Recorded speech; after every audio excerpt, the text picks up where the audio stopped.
ذی الحجہ کے مہینے کے آج 26 ذی القعدہ ہو چکی ہے، ابھی 4 دن یا 3 دن باقی ہیں، تو ذی الحجہ کے پہلے 10 دن ہیں، یہ بہت اہمیت کے حامل ہیں۔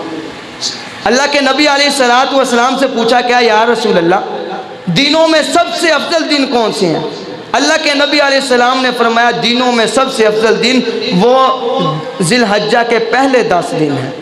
یا رسول اللہ راتوں میں سب سے افضل راتیں کون سی ہیں؟ اللہ کے نبی علیہ السلام نے فرمایا راتوں میں سب سے افضل راتیں وہ رمضان المبارک کے مہینے کی ہیں۔ یا رسول اللہ یہ کیوں؟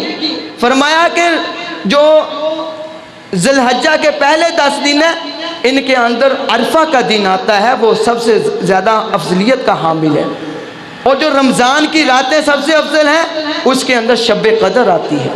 تو میرے بھائیوں یہ جو دن آتے ہیں یہ 10 ذی الحجہ کے پہلے جو 10 دن ہیں ان کے اندر اللہ کے نبی علیہ السلام روزہ رکھا کرتے تھے۔ آپ صلی اللہ علیہ وسلم جو ہیں یہ 10 دن یہ، اور اس کے بعد محرم کا جو 10واں دن ہے وہ، اور اسی طرح آپ صلی اللہ علیہ وسلم ہر مہینے کی پہلے ہفتے کی پیر اور جمعرات کو روزہ رکھا کرتے ہیں۔ یہ آپ صلی اللہ علیہ وسلم کا مسنون طریقہ ہے۔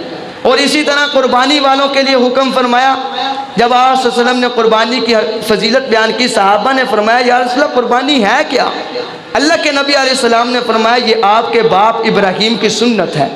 فرمایا کہ جو چاہتا ہے کہ میں قربانی کروں تو اس کے لیے یہ حکم ہے کہ وہ یہ 10 دن جو ہیں ذی الحجہ کے یکم 10 ذی الحجہ سے وہ نہ اپنے ناخن کتروائے، نہ حجامت کرے، نہ اپنے بال کتروائے، کسی قسم کا کام نہ کرے، یہ مستحب عمل ہے۔ یا رسول اللہ وہ کیوں؟ فرمایا کہ اگر وہ یہ عمل نہیں کرے گا تو اس کی مشابہت حاجی لوگوں کے ساتھ ہو جائے گی۔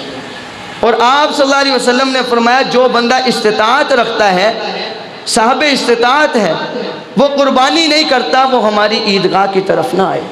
تو میرے بھائیوں آج ہم خود دیکھ لیں کہ ہم سب میں کتنی استطاعت ہے، ہم قربانی کے لائق ہیں یا نہیں ہیں۔ اگر ہم ہیں تو ہم اپنے گھر کے ایک ایک فرد پر دیکھیں، نظر دہرائیں، کیوں کبھی ایسا ہوتا ہے کہ گھر کا ایک فرد قربانی دے رہا ہے، حالانکہ بیوی بھی اتنی صاحب استطاعت ہے، بیٹے بھی صاحب استطاعت ہیں، وہ کہتے ہیں ٹھیک ہے ابھی گھر کا ایک فرد قربانی دے رہا ہے تو سب کی طرف سے ہو جائے گی، ایسا نہیں ہوگا۔ ہر گھر کے ایک ایک فرد پر قربانی واجب ہے اگر وہ صاحب استطاعت ہے۔ اور دوسرے نمبر پہ یہ بھی آپ بات یاد رکھیں، یہ ابراہیم علیہ السلام کی سنت ہے۔ ہمارے ہاں یہ ہے لوگ رواج اور رسم سمجھ کر قربانی کر دیتے ہیں، کوئی یار ہمارے بڑے قربانی کرتے تھے اس لیے ہم بھی قربانی کرتے ہیں۔